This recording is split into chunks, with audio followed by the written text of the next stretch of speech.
cela, il nous faut des feuilles de brie, du sucre, de la cannelle, des pommes bien sûr, des pommes à cuire si possible. Ici ce sont des Boskop, un citron non traité si possible car je vais me servir des zestes et du beurre. Au niveau matériel, il vous faudra un moule à muffins de ce type-là, qui est encore en train de sécher, afin de poser vos petites pommes en forme de rose à l'intérieur. Tout d'abord, préchauffez le four pour qu'il soit à température désirée au moment d'enfourner. Ici, ce sera 180-200 pour notre recette. Première étape, nous allons couper un demi-citron, prélever son jus et le mettre ici dans notre casserole d'eau bouillante. Un petite astuce pour enlever tout le jus du citron. Prenez une fourchette et grattez bien l'intérieur. Ça pourra vous aider à extraire tout le jus. Même une étape préliminaire que je n'ai pas faite, mais vous pouvez prendre le citron, le rouler, l'écraser sur la table et ça permettra d'extraire aussi le jus plus rapidement. Allez, bon, maintenant on va couper les pommes. Tout d'abord, nettoyons les pommes. Ce sont des pommes bio, mais on n'a pas besoin de la peau.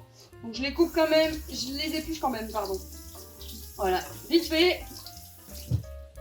Et ensuite, on va donc les éplucher et les couper en lamelles. Alors, des coupes, servir de la planche. Oui. On pose, on coupe en deux. Ensuite, on a deux parties qui sont du coup stables. Oui. C'est plus simple pour couper. On va se servir de ça pour faire une poubelle.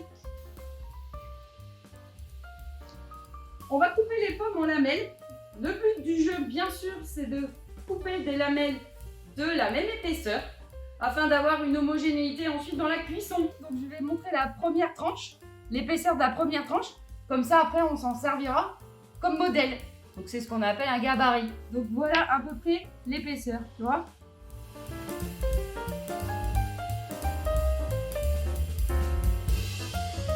Voilà, donc maintenant, on va les plonger dans l'eau bouillante citronnée qu'on a préparée tout à l'heure pour quelques secondes. Je pense que ça va aller vite.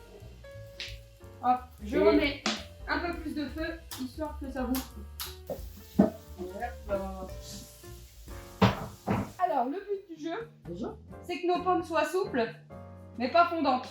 C'est bientôt. Donc, je vous conseille de rester devant votre casserole afin de surveiller cette fameuse cuisson. Pommes souples, mais pas fondantes. Au fait, pourquoi on citronne l'eau? Eh bien, pour que les pommes ne noircissent pas. C'est grâce à la vitamine C contenue dans le jus de citron. Celle-ci va empêcher l'oxydation des pommes, c'est-à-dire le noircissement des pommes. Parce que la pomme aussi contient de la vitamine C et du coup elle noircit.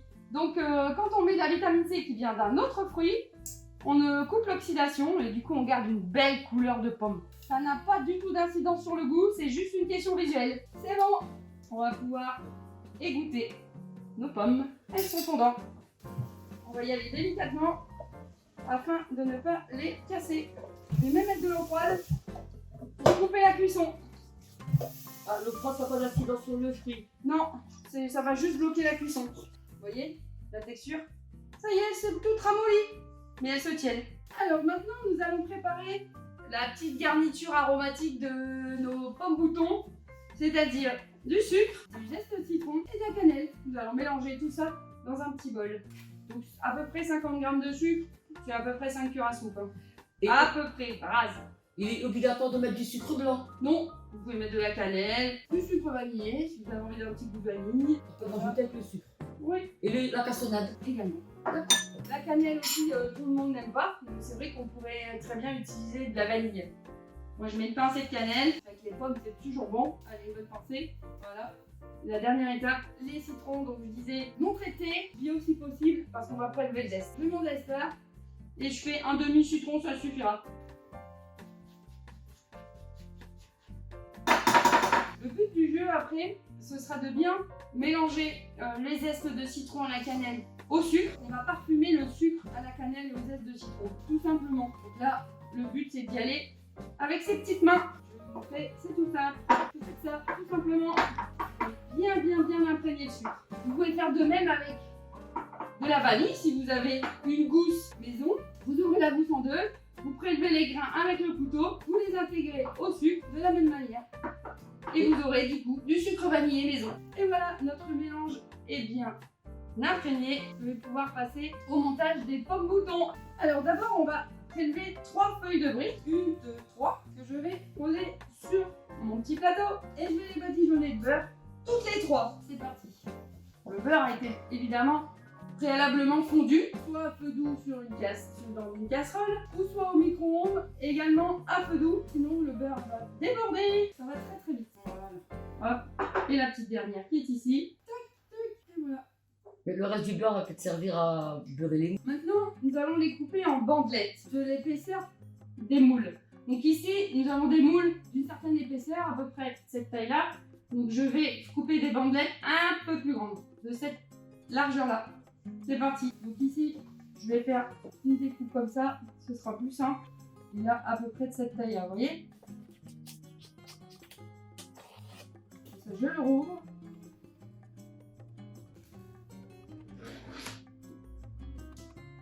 Nous avons donc une bande, 2 bandes, et on va voir ici notre 3e bande.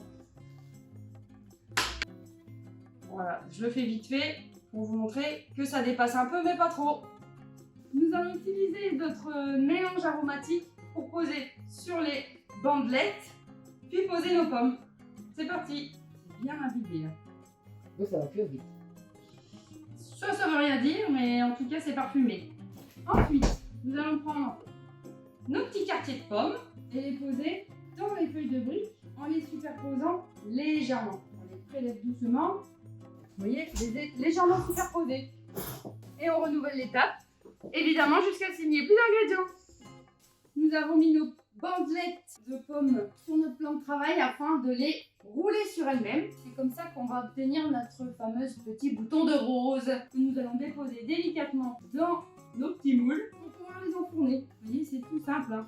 C'est tout, il n'y a que ça à faire. Voilà. Donc votre moule tout près de vous, c'est lui qui doit venir là, pas le contraire, c'est pas vous qui devez vous déplacer, sinon ça va pas aller. Là il y a une pomme en trop, je l'enlève, voilà. Et c'est tout. Comme ça, vous voyez, oh, c'est joli. Cette jolie petite rose. On va un peu l'écarter. Et voilà.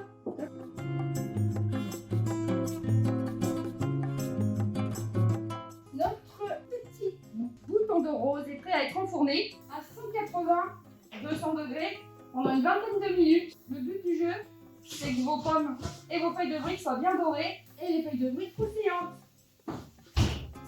Nouvel ingrédient du biocaba, le chou rouge. Nous avons une pomme également, une grenade et toute notre petite garniture aromatique. Nous allons cuire aujourd'hui du chou rouge avec la pomme et la grenade qu'on mettra à la fin. Et en garniture, nous avons des raisins, du miel, bien sûr du sel, du poivre, des clous de girofle, de la muscade, de la cannelle, du thym, un peu de vinaigre de cidre et bien sûr de l'huile d'olive. Avant tout, on nettoie, on passe simplement sous l'eau notre petit chou et notre pomme. Tout d'abord votre chou, coupez-le en deux, puis en deux.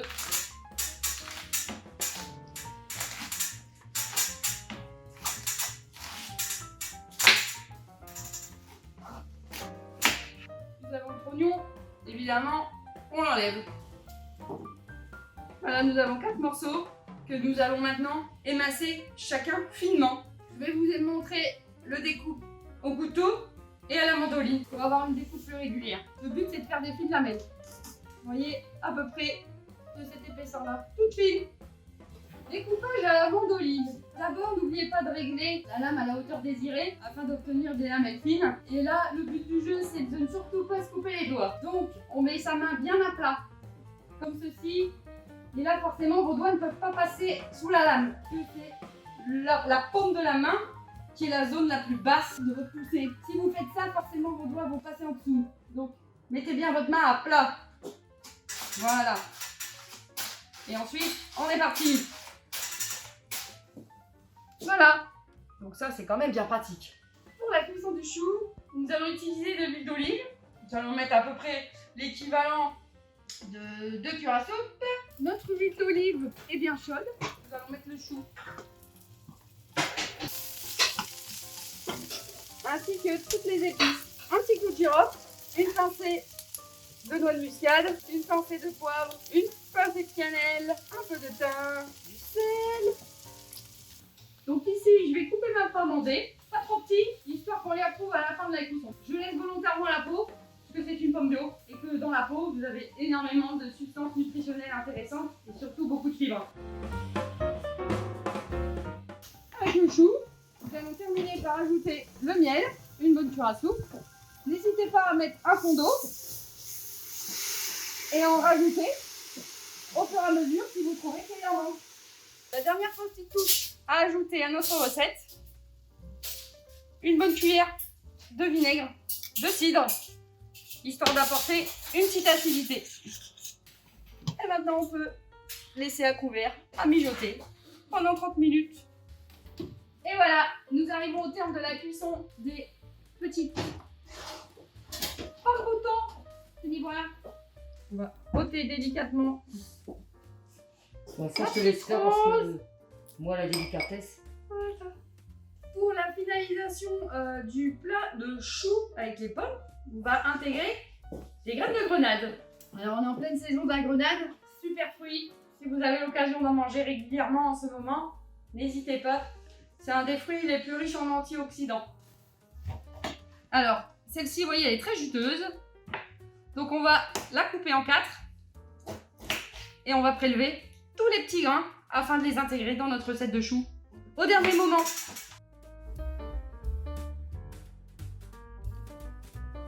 Dernière recette, les petites barquettes d'endives à la rillette de sardines. Essayez de trouver une toute petite endive pour avoir des jolies petites barquettes. Nous avons bien sûr les sardines entières, pas besoin de filet.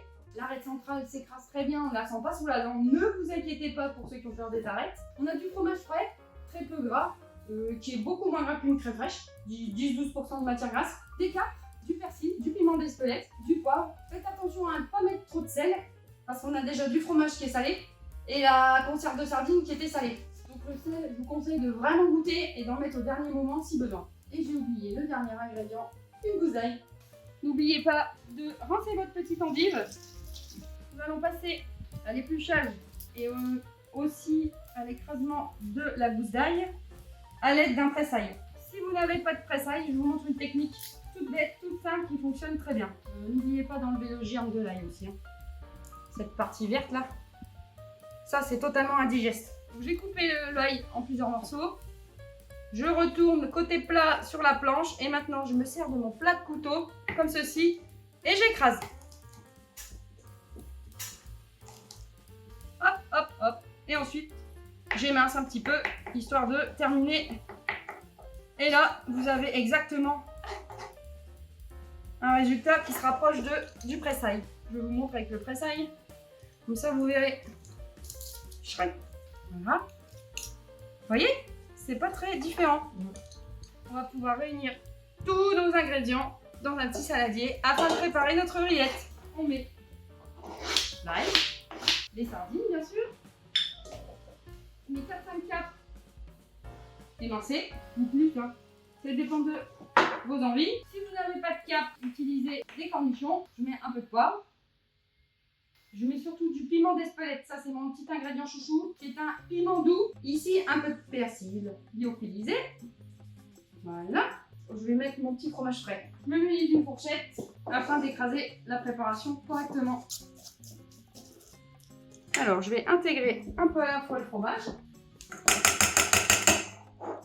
histoire d'avoir la consistance voulue. Et surtout un peu de jus de citron pour apporter un peu de fraîcheur. Je vais prélever des petites barquettes d'endives. Ben maintenant, on va tartiner nos petites barquettes. Soyons généreuses. Allez. Voilà. Je suis sûre que comme ça, je mangerai les sardines, tu vois. Je sais, tout le monde me le dit.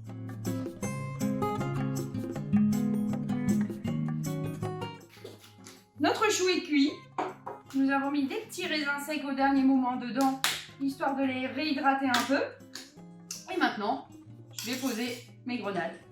Et là, je peux vous assurer que vous faites le plein d'énergie, le plein de fibres et évidemment très peu calorique.